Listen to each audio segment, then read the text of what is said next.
Welcome to the Diverse Minds podcast, where we give you the tips, tools, and techniques you need to be a mentally healthy and inclusive leader. Each week, you'll hear about a variety of topics linked to mental health, well-being, and diversity that will enhance both your professional practice and personal well-being. Welcome to the 240th episode of the award-winning Diverse Minds podcast, and welcome to April. I hope you had a good Easter bank holiday weekend, and this month's podcast series is all about decolonisation. Starting with, what is decolonisation and why does it matter? And speaking of doing things differently and conversations on race and mental health, have you watched my TEDx talk? It's about the connection between culture, race, and mental health in the workplace, and it's something you can watch in your break as it's just 12 minutes long. The link is always in the show notes, and I'll also give it to you here, bit.ly/TEDx Wolves, WOLVESLO. I really hope you enjoy it because it was a labor of love, and if you did, please leave a positive comment on YouTube, share, and like. Also, don't forget to connect with me on LinkedIn, Facebook, and Twitter. So I've chosen this theme, what is decolonisation, for April, as I was at a particular event last month where I had a conversation with fellow event goers at the end. They were academics in modern foreign languages, and they said, look, I really don't understand what decolonisation is.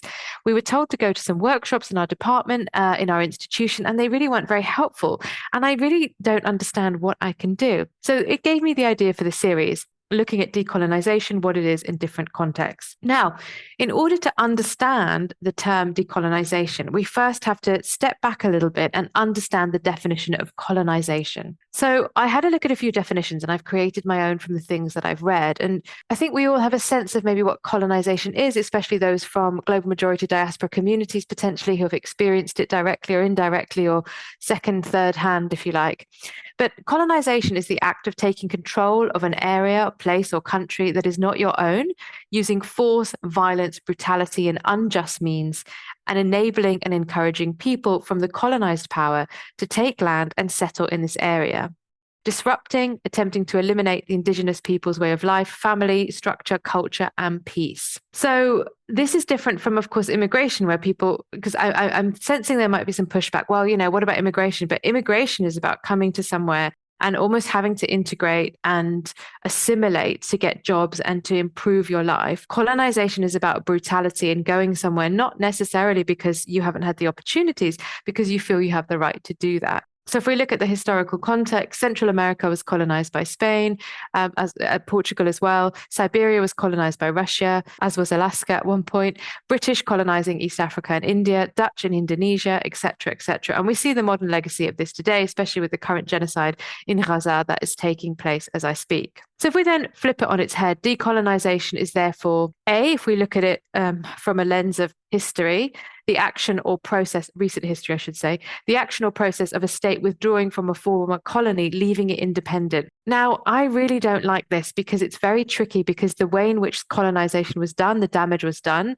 And we've seen the legacy of leaving many East African countries, for example, independent in the 1960s and 70s, in very precarious states, leaving the political framework in tatters. And that is not due to indigenous peoples. It's to do with the way in which the land was cut up essentially by Western colonialism. When, if we think about Africa as a continent, and we think about the history of certain parts of Africa, where they are geographically, West Africa was doing trade with indigenous African American people way back to the 14, 15, and 1600s. So this is not a question of civilization. It's not, we're going to leave them independent. Now we've taught them everything, we're going to leave, and it's going to be great.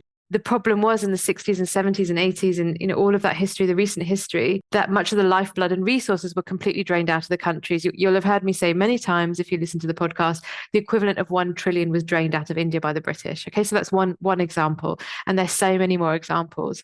Okay, so then let's look at another definition of decolonization. So decolonization itself refers to the undoing of colonial rule over subordinate or countries that have been subjugated, but it's taken on a wider meaning as freeing of minds from colonial ideology, in particular by addressing this ingrained idea that to be colonized was to be inferior. So decolonization therefore offers a powerful idea for those, or framework essentially, for those wanting to critique positions of power and dominant culture. And this links to my podcast episodes 233 to 235, all about white dominant norms. Okay, so that starts to get into more of the psychological frameworks potentially and questioning. Right, so let's look at another definition around decolonization involves identifying colonial systems, which I personally think is very helpful. So what were they? How did they come about? Structures and relationships and working to challenge those systems. It is not simply about integration or token inclusion of intellectual achievement of non-white communities, but it involves a paradigm shift from a culture of exclusion and denial to the making of space for other, that's an interesting use of the word, but I would say for all political philosophies and knowledge systems. It is a culture shift to thinking more widely about why common knowledge is what it is, and in doing so, adjusting cultural perceptions and power relations. And that's from the University of Essex Library. And I quite like that summary. And then finally, from what is decolonization? Why is it important? From a website, and I've included the link in the show notes from African American community, is decolonization is about cultural, psychological, and economic freedom for Indigenous people with the goal of achieving Indigenous sovereignty. The right and ability of Indigenous people to practice self-determination over their land, cultures, and political and economic systems. Colonialism is a historical and ongoing global project where settlers continue to occupy land, dictate social, political, and economic systems, and exploit Indigenous people and their resources. It is a global endeavor. For the purposes of clarity, colonialism is a historical and ongoing global project where settlers continue to occupy land, dictate social, political, and economic systems, and exploit Indigenous people. Decolonization is about reversing all of this. Right. So I think that hopefully gives you a sense. I don't think there's a perfect definition, actually. Like, with many things, but you get the essence of it. We know what colonization is or colonialism is. Decolonizing is not simply about withdrawing from that space, but it is really about digging deep into the systems, the damage, and making it right. So why do we need to care about this? I'm just going into work every day. I'm doing my hybrid meetings. Sometimes I'm in the office. Sometimes I'm on a video call. Well, if we're serious, and perhaps it feels that many workplaces right now are not very serious, but if we as a society as a whole want to shift the system, we really need to dig deep and think about decolonization as a concept and how it plays out in the everyday, which is what this series is going to explore. And this is not a new concept. So subjugated people have been fighting back since the 1500s when oppressive systems of colonization were pushed onto them, unknowingly and unwillingly, of course, and people claiming land, particularly if you think about Aboriginal communities and the whole terra nullius point around, Captain Cook discovered Australia. Well, actually, no, they were, indigenous Aboriginal people living there and living very peacefully and harmoniously with the land. And of course, they can't even get their own rights when they had the referendum recently. So whilst wider traction was gained after World War I, decolonization is a concept that's way older than that. And if we think about the work of Frantz Fanon, he talks extensively about decolonization, what it means. And there are lots of issues about why I don't think we talk about this enough in the UK. Firstly being, well, there are no settlers in the UK. We are all indigenous people and we didn't do that. No, but you did do it elsewhere. And let's not forget what happened in Scotland, Northern Ireland and Wales. Those countries were colonized. So it's not solely on racial lines if we think about Celtic communities. And if you're interested, David Olusoga has done a brilliant series on the Union, all about the UK. And it's not simply about being nice to people or, it's in the past. It's about being nice to people now. Well, it lives and breathes beside us each day. And you might have seen on March the 4th, there was a news article, the Church of England's £100 million fund to address the historical links to the slave trade is way too small and needed to be expanded to at least £1 billion by an oversight group led by descendants of enslaved Africans. So they made a statement, and that was in the news very recently. Decolonization is also not a proxy for diversity. This is not saying, we've got diverse people in our workplace or our community, our organization, so it's fine. It's about doing that deep work and that retrospective work and really understanding the historical stories, some of which aren't very easy to find actually because they've been buried on purpose, acknowledging and undoing and healing into this and actually taking responsibility for a country's history as a whole. I'm not saying it's one individual that has to do that, but I think if the government did that, that would be a really great way forward. So I really hope you're enjoying the content of this podcast and you want to keep up to date, then why not join my bi-monthly newsletter?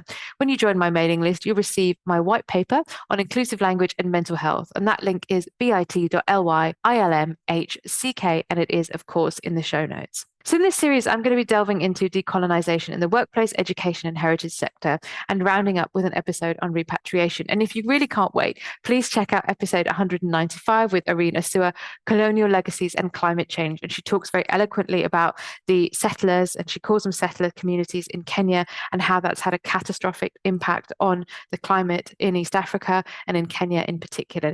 I don't know anyone that's solved it. So if you are in an organisation where you're talking about this and you think they're doing really well, as of course, please do get in touch.